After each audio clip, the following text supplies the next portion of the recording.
Hi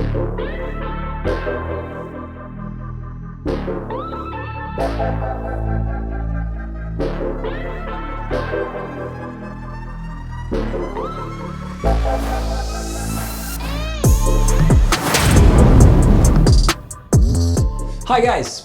Welcome back for another Desert Fellas video. In this video we will be talking about what recovery gear is required for you to proceed from ab initio to prospect to junior level. The gear outlined in this video is mandatory. You don't have to have the exact gear we show in this video, but you will have to make sure your gear is up to the requirements. This is what Desert Fellas considers the basic essentials for desert driving. Everyone's recovery box will have an assortment of other tools they deem necessary, and that's totally up to you to include anything else you want. So why does Desert Fellas insist that you have this gear? Every piece of equipment has a specific function that is vital to your safety. This will allow you to operate around your car with peace of mind and also allow our sweeper team to support you better in every possible situation that may occur. Desert Fellas is a non-profit group. There is no sign-up or membership fee. All the team invests their own time for free to organize all the events, trips, videos, and more. Getting the mandatory recovery gear is also your way of showing Desert Fellas that you are interested in pursuing off-road driving. So let's get started.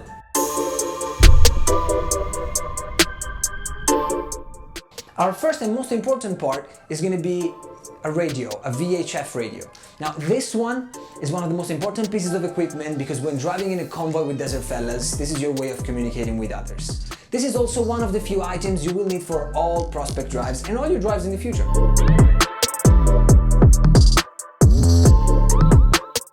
A high-mounted flag will help drivers in the convoy and other drivers nearby know where you are to help reduce the risk of collision. Having an off-road flag on your vehicle also helps drivers in our convoy know what's happening on the challenge ahead by reading the flag signals. Reading the flag signals is something you'll be taught in your Desert Fellas training.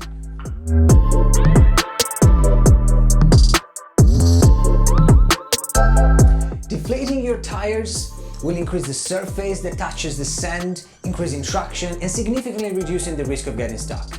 Therefore, a good quality deflator and gauge are vital as we're deflating down sometimes to 8-9 psi.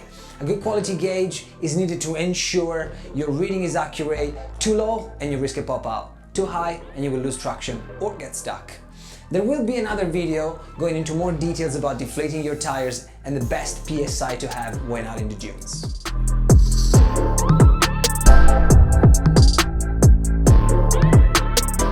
After your drive, you will need to re-inflate your tires. This is why a compressor is mandatory.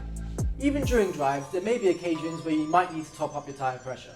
The reason Desert Fellas asks you to get at least 150 litres per minute compressor is because we found that this is the minimum required to quickly and easily fix a pop out in the desert. There are many compressors out in the market. The most popular is the Camel single valve.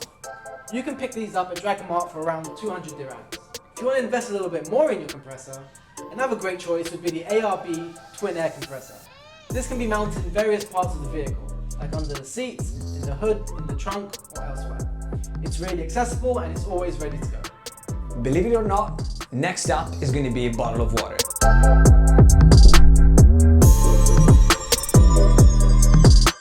This is separate from your drinking water. This is an emergency supply of water that will help a lot to fix pop-outs as well. This bottle is part of your recovery gear and should always be present in all drives.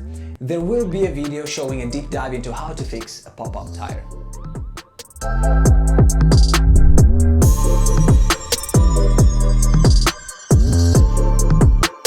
A good shovel can be a little bit more pricey than the cheap foldable ones. But there will be many situations where a shovel will come in handy. Self-recovery, fixing or changing a tire, maybe even setting up camp. It's much more advisable to get a good shovel than a bad shovel.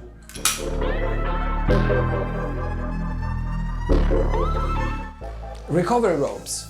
Recovery ropes come in many different shapes and sizes and are the quickest and easiest way to get your car unstuck. It can also be used to secure your car to an anchor point in tricky situations. You will need a kinetic rope or snatch straps. This is basically an elastic rope that will distribute the energy while pulling out a car. In order to prevent dangerous situations, we recommend the minimum braking strength for your rope to be between 2 and 3 times the gross vehicle mass of the car that is being used with.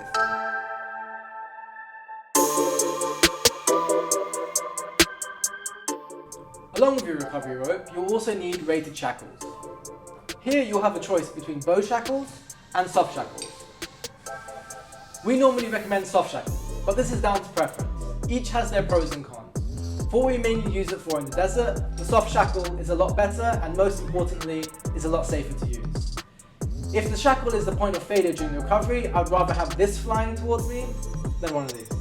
Now, there are three elements involved into a recovery situation: a rope, two shackles, and recovery points. Now, making sure you have rated recovery points, at least two at the front and one at the back in the center, will ensure that your car can be recovered safely from most situations.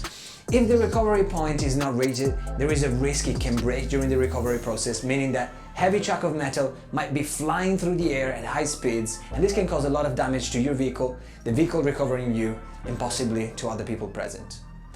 If you're unsure about your factory recovery points, if they're up to standard or not, you can check with any of the senior team and they will be able to assist you. Most factory recovery points are for towing the vehicle or tying the car during shipping and are not designed for snatch recovery.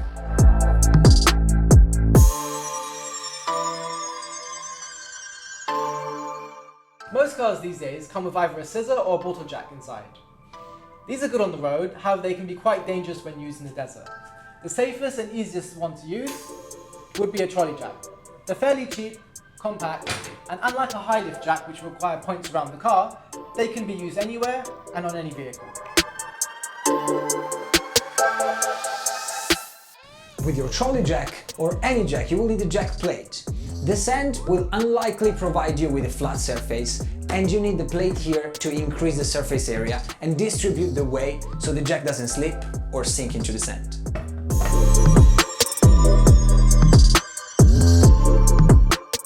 Next is the first aid kit. This is pretty self-explanatory. In the desert, anything can go wrong, but it's better to be safe than sorry. Having a well-stocked first aid kit is a must for all desert fellas drive. If you're using your car's first aid kit, you should always ensure that it's fully stocked up.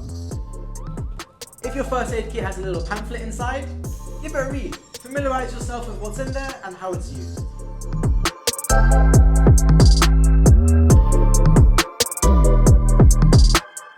Another self-explanatory item is the fire extinguisher. Off-roading in the desert could lead to some risky situation that could even result into a fire.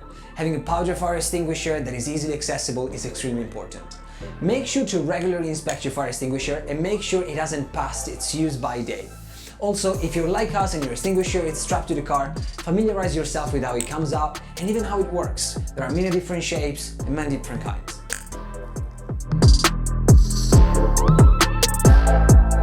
Headlights or torches. Our drives are always done during the day. However, a good headlight is part of any recovery gear. If you ever need to go under your vehicle or inspect your engine bay, light is key. The last thing you would want is to be stuck in the desert with a flat tire or a pop-out that cannot be repaired on site. Having a usable spare tire is crucial. Without one, you will not be able to participate on any of the Desert Fellas rides.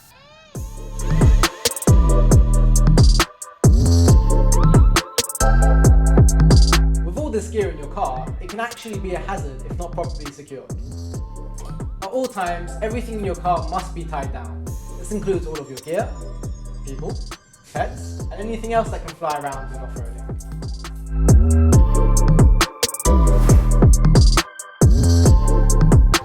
The desert offers very little landmarks for orientation. This means that having a good GPS or mobile application that will work and guide you home is essential. Remember, you won't always have service in the desert, so an offline map is recommended.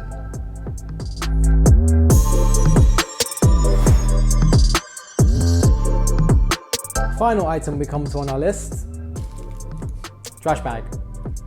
Anything that comes with you to the desert will leave with you. That goes for all of your trash. Cigarette butts, cups, bottles, anything else. As we mentioned at the beginning of the video, everything we've covered now is the essential items to be part of the Desert Fellas group. However, this doesn't mean that you're restricted to carry only these items. Okay, and I have very different items inside our recovery box. Some we've used, some we haven't used. You never want to be stuck in the desert, need something and not have it. All your recovery gear aside from this essential is completely up to you, but feel free to ask all the questions you want.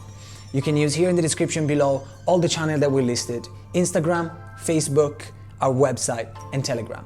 Feel free to use also the comments below here and hit that subscribe button to see our next videos in the future. Now, thank you very much for watching and see you on the sand. Stay safe.